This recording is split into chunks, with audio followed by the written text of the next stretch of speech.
হযরত যায়েদ ইবনে দাসিনা রাদিয়াল্লাহু তাআলা আনহু তিনি তাকে একবার মক্কার মুশরিকরা বন্দী করে ফেলেছে। তিনি বদরের যুদ্ধে অংশগ্রহণ করেছিলেন, আর ওই যুদ্ধে একজন কাফের মুশরিককে তিনি হত্যা করেছিলেন। আর ওই হত্যার বদলা নেওয়ার জন্য মক্কার মুশরিকরা তাকে বন্দী করেছে। নাউজুবিল্লাহ, কাফের মুশরিকরা তাকে বন্দী করেছে। বন্দী করার পরে কাফের মুশরিকরা তাকে শহীদ করে দিবে, তাকে শহীদ করবে, তারা পরিপূর্ণ প্রস্তুতি নিয়েছে। এমন সময় কাফেরদের মধ্যে থেকে এক ব্যক্তি বলতেছে, হে যায়েদ ইবনে দাসিনা, তোমার তো একটু পরেই তোমার ফাঁসি হবে, তোমাকে হত্যা করা হবে। তোমাকে হত্যার আগে তোমার কাছে আমাদের একটা দরখাস্ত আবেদন, আর তুমি যদি সেই কথায় রাজি হও তাহলে তোমাকে হত্যা করা হবে না, তোমাকে ছেড়ে দেওয়া হবে। আর সেই কথা হইল, তোমাকে হত্যা না করে তোমার এই জায়গায় যদি মুহাম্মাদুর রাসূলুল্লাহকে হত্যা করা হয়, আর তুমি যদি শুধু এই কথাটুকু মেনে নাও, মেনে নেওয়ার কারণেই আমরা তোমাকে ছেড়ে দেব।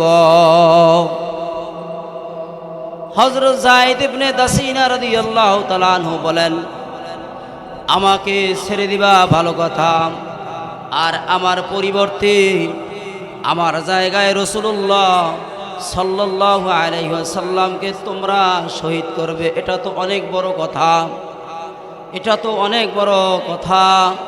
শোনো, শুধু রাসূলুল্লাহকে হত্যা করা তো দূরের কথা, আমাকে ছেড়ে দিবে, এর বিনিময় আল্লাহর রসুলের দেহ মুবারকে একটা কাঁটার আঘাত লাগুক, একটা কাঁটা বিদুক, আমি যায়েদ ইবনে দাসিনা জীবিত থাকতে আমি তা মেনে নেব না।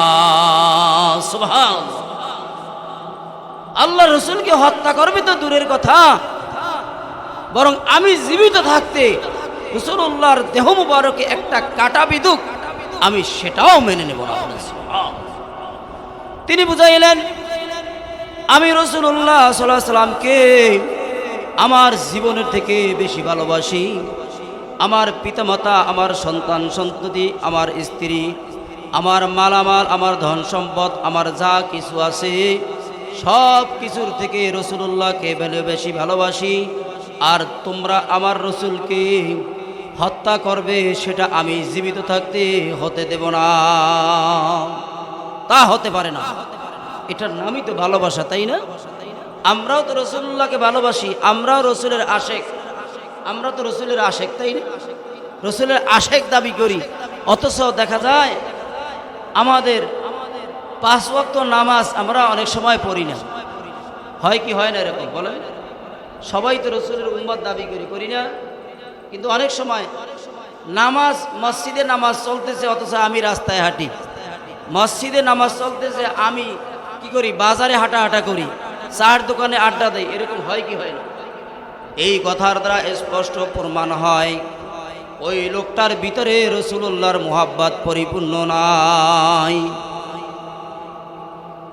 আল্লাহর রাসূলের একজন সাহাবী হযরত সাওবান রাদিয়াল্লাহু তাআলা আনহু আল্লাহর রাসূলকে এত ভালোবাসতেন, এত মুহাব্বত করতেন। তিনি একদিন কোথাও থেকে রাসূলুল্লাহ সাল্লাল্লাহু আলাইহি সাল্লামের সামনে আইসা বসলেন। বসার পরে দেখতেছে তার চেহারা মোবারক মলিন। হযরত সাওবান রাদিয়াল্লাহু তাআলা আনহুর চেহারা মলিন, চেহারা বেজার, খুশি নয়, অসন্তুষ্ট দেখা যায়। রাসূলুল্লাহ সাল্লাল্লাহু আলাইহি সাল্লাম তাকে জিজ্ঞেস করলেন, হে সাওবান, তুমি তো প্রতিদিন আমার সামনে আসো, এরকম দেখা যায় না, আজকে তোমার চেহারা মলিন দেখা যায়, তোমার চেহারা ফ্যাকাশে দেখা যায়, এর কারণ কি? সাহাবী হযরত সাওবান রাদিয়াল্লাহু তাআলা আনহু বলে, ইয়া রাসূলুল্লাহ, আজকে হঠাৎ করে আপনার কথা চিন্তা করতে করতে আমার মাথায় এসে গেছে, আপনি এখন আমাদের সামনে আছেন, আপনাকে ভালোবাসি, আপনার সাথে ওঠা বসা করি, আর আপনার যদি ইন্তেকাল হয়ে যায়, আপনি যদি দুনিয়াতে না থাকেন, আপনি যদি দুনিয়া থেকে বিদায় নিয়ে যান, তাহলে আমাদের কি অবস্থা হবে? হঠাৎ করে আমার এই চিন্তা আসার কারণে আমি টেনশন করতেছি, সেই জন্য আমার চেহারার ভিতরে হাসি নাই, কোনো খুশি নাই। সুবহানাল্লাহ। রাসূলুল্লাহ দুনিয়া থেকে চলে যাবেন, তখন আমরা কিভাবে থাকবো, আমাদের কি অবস্থা হবে, তাই না? এখন কি আল্লাহ রসুল দুনিয়াতে আছেন?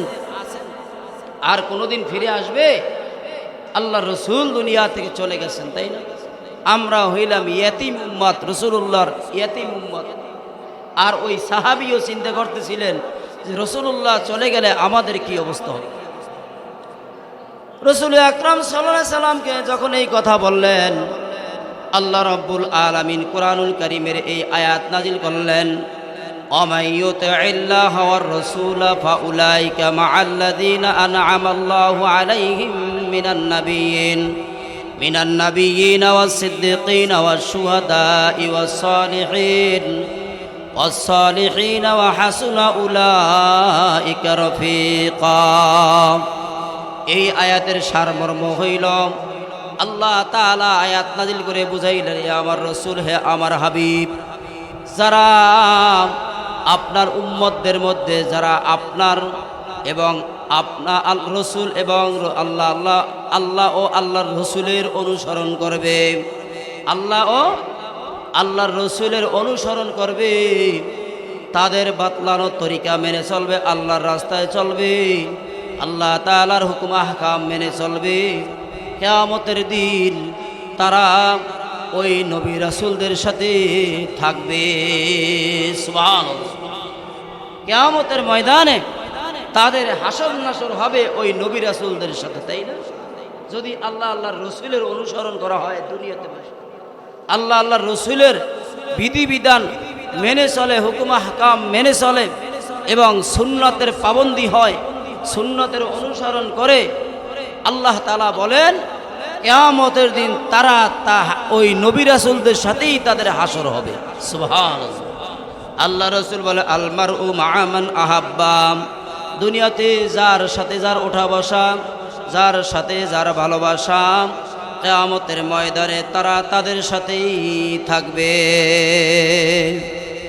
তাহলে আমরা কি আল্লাহর রসুলের মুহাব্বত নিয়া, রসুলের সুন্নতের অনুসারী হইয়া কিয়ামতের ময়দানে নবী রাসূলদের সাথে আমাদের হাসর হোক, এটা আমরা চাই কি চাই না? আল্লাহ আমাদের কবুল করেন, বলেন আমিন। এই জন্য সাহাবায়ে কিরামদের সামনে রাসূলুল্লাহ জীবিত ছিলেন, আল্লাহ রসুলকে তারা ভালোবাসতেন, রাসূলুল্লাহকে তারা নিজ চোখে দেখতেন, আর রাসূলুল্লাহর সাথে তারা ওঠা বসা করতেন, একসাথে খানা পিনা খাইতেন। কিন্তু আমাদের সামনে তো রসুল নাই, আর কোনোদিন আর রসুল আমাদের সামনে ফিরে আসবে না। তাহলে আমরা রাসূলুল্লাহর ভালোবাসা কিভাবে অর্জন করব? আমাদের তো আল্লাহ রসুলের ভালোবাসা অর্জন করার দরকার আছে, আছে কি আছে না? এর এক নাম্বার রাসূলুল্লাহকে ভালোবাসার পদ্ধতি হইল, আল্লাহ রসুল বলেন, মান আহাব্বা সুন্নতি ফাকাদ আহাব্বানি ওয়া মান আহাব্বানি কানা মাই ফিল জান্নাহ। আল্লাহ রসুল বলেন, যেই ব্যক্তি আমার সুন্নতকে ভালোবাসবে, কি করবে? মান আহাব্বা সুন্নতি, যে ব্যক্তি আমার সুন্নতকে ভালোবাসবে, ফাকাদ আহাব্বানি, সে যেন আমাকেই ভালোবাসল।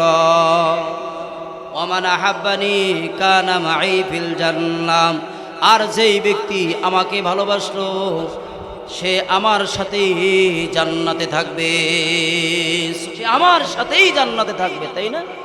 রাসূলুল্লাহর আদর্শ আমার ভালো লাগতে হবে, আল্লাহর রসুলের সুন্নত আমার কাছে ভালো লাগতে হবে, হবে কি হবে না? হ্যাঁ, আল্লাহর রসুলের সুন্নতের অনুসারী হতে হবে। রসুলের সুন্নতের অনুসারী হইলে, সুন্নতের উপরে আমল করলে, আল্লাহর রসুলের আদর্শ মেনে চললেই রাসূলুল্লাহ সাল্লাল্লাহু আলাইহি ওয়াসাল্লামের মুহাব্বত দিলের ভিতরে আসবে। আসবে কি আসবে না? অবশ্যই আসবে, তাই না? সেই জন্য বেশি বেশি করে সুন্নতের উপরে আমল করতে হবে। আল্লাহর রসুল যা শিক্ষা দিয়েছেন আমাদের সেই অনুযায়ী আমল করতে হবে, তাই না? নয়তো এরকমভাবে মুখে যতই বলি রাসূলুল্লাহকে ভালোবাসি, সেটা কিন্তু আসলে প্রকৃতপক্ষে আসল প্রকৃত ভালোবাসা প্রকাশ পাবে না, পাবে? এই জন্য সুন্নতের পাবন্দি হতে হবে। যত বেশি সুন্নতের উপর আমল করবে সে তত বেশি রাসূলুল্লাহ সাল্লাল্লাহু আলাইহি সাল্লামের মুহাব্বত দিলের ভিতরে হাসিল করবে। এরপরে রাসূলুল্লাহ সাল্লাল্লাহু আলাইহি সাল্লাম সাহাবাদেরকে ভালোবাসতেন, বাসতেন কিনা? হ্যাঁ, সুন্নত তো ভালোবাসবই, সুন্নতের উপর তো আমল করবই। এরপর রাসূলুল্লাহ সাল্লাল্লাহু আলাইহি সাল্লাম যাদেরকে ভালোবাসতেন, যাদেরকে মুহাব্বত করতেন, তাদের ভালোবাসা দিলে থাকতে হবে। হবে কি হবে না? আল্লাহ রাসূল সবচেয়ে বেশি ভালোবাসতেন কাদেরকে? সাহাবাদেরকে। কাদেরকে ভালোবাসতেন? সাহাবাদেরকে আল্লাহ রাসূল সবচেয়ে বেশি ভালোবাসতেন, তাই না? তাহলে সাহাবাদের আদর্শও আমাদের ভালোবাসতে হবে। হবে কি হবে না? হ্যাঁ, আল্লাহ রাসূল বলেন, আল্লাহ আল্লাহ ফি আসহাবি লা তাত্তাখিযুহুম গারাদাম মিন বাদি ফামান আহাব্বাহুম ফাবিহুব্বি আহাব্বাহুম ওয়া মান আবগাদাহুম ফাবিবুগদি আবগাদাহুম। আল্লাহ রাসূল বলেছেন, হে আমার উম্মতেরা শোনো, আল্লাহকে ভয় করো, আল্লাহকে ভয় করো। আমার সাহাবাদেরকে তোমরা তোমাদের শত্রুতার পাত্র বানাইও না। কি বানাইও না? সাহাবাদেরকে তোমরা দুশমন ভাবিও না।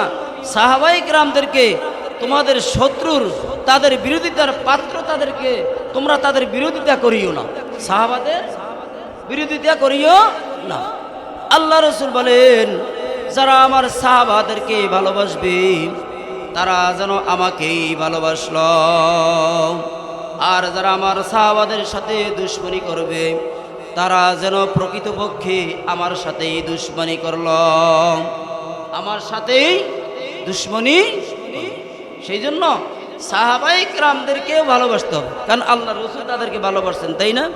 সাহাবায়ে কেরামদেরকে আমি ভালোবাসবো, তাদের আদর্শ অনুসরণ করতে হবে, রাসূলুল্লাহর সুন্নতের অনুসরণ করতে হবে, সাহাবাদের আদর্শ অনুসরণ করতে হবে। তারপরে রাসূলুল্লাহ সাল্লাল্লাহু আলাইহি ওয়াসাল্লামকে আরও অনেক প্রকারে ভালোবাসার আলামত আছে। আল্লাহর রাসূলের তিনি যেই জায়গায় জন্মগ্রহণ করেছেন ওই এলাকাকেও ভালোবাসতে হবে। হবে কি হবে না? হ্যাঁ, আহাব্বুল আরাব আলী সালাসিন, হাদিস শরীফ আসছে যে তোমরা আরবদেরকে তিনটি কারণে ভালোবাসবে। কি কারণে? তিনটা কারণে আরবদেরকে ভালোবাসবে। এক নাম্বার হইল আমার ভাষা হইল আরবি। রাসূলুল্লাহর ভাষা কি? আরবি ছিলেন না? আল্লাহ রাসূলের ভাষা তো আরবি ছিল, তাই না? তিনি বলেন, এক নম্বরে হইল আমার ভাষা হলো আরবি এবং কোরআনের ভাষা আরবি। ওয়া কালামু আহলিল জান্নাতি আরবিয়ুন, এবং জান্নাতীদের ভাষাও হবে আরবি। জান্নাতীদের ভাষা আরবি হবে। তাহলে আল্লাহর রাসূল আরব দেশে জন্মগ্রহণ করেছেন, তাই না? আরব দেশে যদি জন্মগ্রহণ করেছেন তাহলে আরবদেরকে ভালোবাসতে হবে। এখন আমরা বলতে পারি যে তাদের তো ভুল ত্রুটি আছে। ভুল তো ভাই থাকতেই পারে, পারে কি না? ভুলের ঊর্ধ্বে কি আমরা আছি? আমাদেরও তো ভুল আছে, তাই না? তাহলে ওই ছোটোখাটো ভুল সেটা আল্লাহই বুঝবে। আল্লাহ তাদের বিচার করবেন কি করবেন না সেটা আল্লাহ জানেন কি জানেন না। অন্যায় হইলে তো সেটা আল্লাহ বিচার করবে, কিন্তু আমি ভালোবাসি কিসের জন্য? আল্লাহর রসুলের জন্মভূমি, রাসূলুল্লাহর ভাষা ছিল আরবি, কোরআনের ভাষা আরবি, জান্নাতীদের ভাষা হবে আরবি। আমি রসুলের মুহাব্বতে আল্লাহর রসুলকে ভালোবাসার জন্য আমি আরবদেরকে ভালোবাসি, তাই না? এটা হলো ঈমানের লক্ষণ। এই জন্য আল্লাহ রাসূল বলেন, লা ইউমিনু আহাদুকুম হাত্তা আকুনা আহাব্বা ইলাইহি মিন ওয়ালাদিহি ওয়া ওয়ালিদিহি ওয়ান নাসি আজমাইন। তোমাদের মধ্যে কোনো ব্যক্তি ততক্ষণ পর্যন্ত খাঁটি মুমিন হতে পারবে না যতক্ষণ পর্যন্ত তাদের পিতা মাতা, সন্তান সন্ততি, সমস্ত মানুষ এবং তার নিজের জীবনের থেকেও আমার ভালোবাসা বেশি না হবে, আমাকে বেশি ভালো না বাসবে, ততক্ষণ পর্যন্ত সে খাঁটি মুমিন হতে পারবে না। তাহলে আমরা আল্লাহ রসুলকে ভালোবাসবো তো? রসুলের সুন্নতের অনুসারী হব তো ইনশাআল্লাহ? সাহাবায়ে কেরামের ভালোবাসা আমাদের দিলে থাকবে তো?